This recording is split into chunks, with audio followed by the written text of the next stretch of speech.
আসসালামু আলাইকুম ভিউয়ার্স, কেমন আছেন সবাই? আশা করছি সবাই অনেক ভালো আছেন। আজকে আপনাদের সাথে শেয়ার করব গ্রামের বাড়িতে মাটির চুলায় চিকেন বিরিয়ানি রেসিপি। তো সম্পূর্ণ ভিডিও দেখতে কিন্তু অবশ্যই সাথে থাকবেন। সো চলেন তাহলে শুরু করা যাক আমাদের আজকের রেসিপি ব্লগ। তো গ্রামের বাড়িতে মাটির চুলায় রান্না করার কিন্তু অন্যরকম একটা এক্সপিরিয়েন্স হয়, আর সেই সাথে রান্নার স্বাদ কিন্তু অনেকাংশে বেড়ে যায় যদি আপনি রান্নাটা মাটির চুলায় করেন।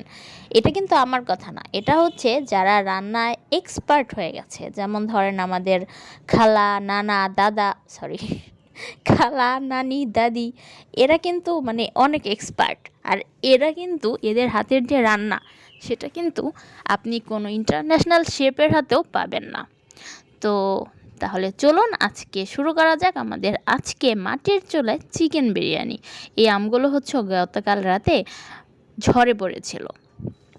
তো আমার মা হচ্ছে রান্নার প্রস্তুতি নিচ্ছে, যেহেতু মাটির চুলায় রান্না হবে সেহেতু মাটির চুলায় আগুনের যে প্রিপারেশন নিতে হয় আগুন ধরানোর জন্য, সেটার ফুল প্রিপারেশন নিয়ে নিচ্ছে।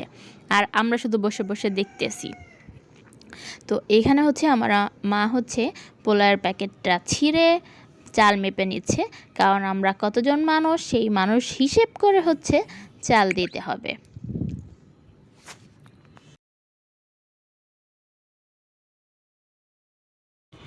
যারা রান্নায় খুব এক্সপার্ট তারা কিন্তু বলে দিতে পারে যে কজন মানুষের জন্য কত কেজি চাল লাগবে। আমি ভাই অত এক্সপার্ট না, তো সেই জন্য আমি আমার মাকে উল্টাপাল্টা বলে তাকেও কনফিউজ করে দিয়েছিলাম। তো সেই জন্যে সে চালটাকে ভালোভাবে মেপে নিচ্ছিল যাতে শর্ট না পড়ে। খাবারের সময় যদি শর্ট পড়ে তাহলে কি হলো বলেন তো? তো তাই সে ভালোভাবে অ্যালার্ট হয়ে চালগুলোকে মেপে নিচ্ছিল যে সবার যেন সুন্দরভাবে হয়ে যায়। তো এই হচ্ছে আমাদের গ্রামীণ রান্নাবান্নার একটা কৌশল। তো এখন হচ্ছে চুলা ধরিয়ে দেওয়া হচ্ছে যাতে আমাদের রান্নাটা খুব ভালোভাবে হয়। আর হ্যাঁ, আমি না মানে মাটির চুলায় রান্না করতে গেলে একটা প্রবলেম ফেস করি, সেই জন্য আসলে মাটির চুলায় রান্না করতে গেলে আমি আসলে অনেকটা ভয় পেয়ে যাই। সেটা হচ্ছে আগুনটাকে কিন্তু ধরে রাখতে হবে, মানে একটু অ্যালার্ট না থাকলেই না আগুন কিন্তু নিভে যাবে, তখন আবার নতুন করে চুলা জ্বালাতে হবে। তো যাই হোক, আমার মা অনেক এক্সপার্ট, তাকে বলতে হয় না কিছুই, সে সব কিছুই জানে, সব কিছুই পারে। আমি হচ্ছি আনাড়ি। তো এই যে এখানে এখন কড়াইতে তেল, সেই সাথে গরম মশলা, এলাচ, লবঙ্গ, তেজপাতা সব কিছু দিয়ে দেওয়া হয়েছে। রান্নাটা আসলে কিন্তু জটিল কিছু না। আমরা যারা রান্না পারি না তারা সবসময় জটিল করে ভাবি বলেই রান্নাটা জটিল, মোটেও আসলে রান্নাটা জটিল না। তো এই যে পেঁয়াজ দিয়ে দেওয়া হয়েছে, পেঁয়াজের সাথে মরিচ, কারণ আমরা চিকেন বিরিয়ানিটা মানে আমার পার্সোনাল অপিনিয়ন হচ্ছে আমি আসলে একটু স্পাইসি পছন্দ করি সব সময়। তো সেই জন্য মানে চিকেন বিরিয়ানিটাতেও একটু স্পাইসি থাকার জন্য চেষ্টা করেছি। তো এই যে পেঁয়াজটা প্রায় হয়ে যাচ্ছে, আমার মা দিয়ে দিল লবণ। তো লবণ দেওয়ার পর হচ্ছে আর একটু ভালোভাবে নেড়েচেড়ে নিতে হবে।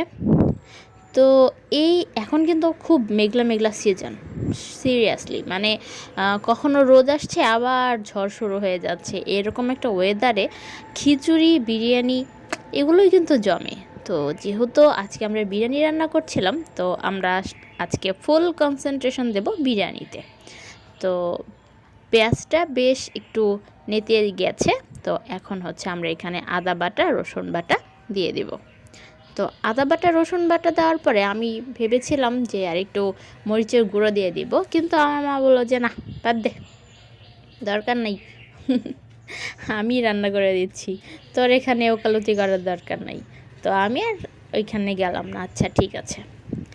তো যাই হোক, আমার মা খুব নেড়ে চেড়ে, আর এখনই না একটা সুন্দর স্মেল বের হয়ে গেছে, সিরিয়াসলি এখনও কিন্তু কিছুই হয়নি, শুধুমাত্র কিছু মশলা দেওয়া হয়েছে চুলাতে সাথে পেঁয়াজ। তো তাতেই না বেশ সুন্দর একটি স্মেল আসছে। তো পেঁয়াজটা যখন হয়ে গেছে আমার মা দিয়ে দিল মাংস। এটা হচ্ছে দেশি মুরগির মাংস। তো দেশি মুরগির মাংস দিয়ে চিকেন বিরিয়ানি, ব্যাপারটা অসাম না? অস্থির একটা লাঞ্চ হবে ইনশাআল্লাহ। তো এখন হচ্ছে মাংসটাকে ভালোভাবে কষিয়ে নিতে হবে।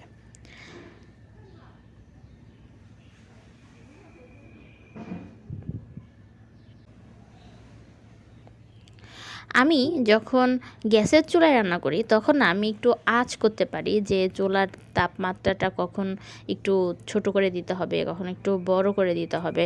বাট এই মাটির চুলায় না আমি কখনোই এই আঁচের লেভেলটা পরিমাপ করতে পারি না, সেই জন্য আমার কাছে বেশ কঠিন মনে হয় সিরিয়াসলি।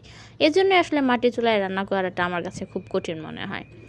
তো এই যে এখন মাংসটা প্রায় কষিয়ে যাচ্ছে, তো আমার মা হচ্ছে একটু ঢেকে দিবে, কারণ এখনও ভালোভাবে হয় নাই, তো সেই জন্য আর একটু ঢেকে নেড়ে চেড়ে দিতে হবে। তো আমার মা তাই দিচ্ছে, কারণ সে এক্সপার্ট।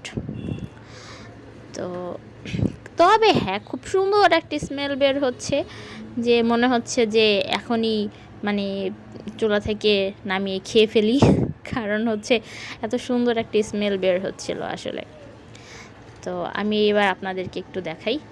মাটির চুলায় ধোয়া থাকবে না এটা কোনো কথা? ধোয়ার যন্ত্রণায় কিছু চোখেই দেখা যাচ্ছে না। আপনারা দেখতে পাচ্ছেন কিনা আমি জানি না, আমি ভালোভাবে দেখতে পাচ্ছি না। তো যাই হোক, এই হচ্ছে অবস্থা। তো আরেকটু নেড়ে চেড়ে আমার মা বললো যে দেখ, এক টুকরো খেয়ে দেখ যে ঠিকঠাক মতো হয়েছে কিনা। তো আমিও চিন্তা করলাম যে হ্যাঁ, একটু খেয়ে দেখা দরকার। তো আমার মা হচ্ছে আমাকে এক পিস মাংস তুলে দিয়েছিল যে খেয়ে দেখ ভালোভাবে সেদ্ধ হয়েছে কিনা। তো আমিও দেখছিলাম যে ভালোভাবে সেদ্ধ হয়েছে কিনা।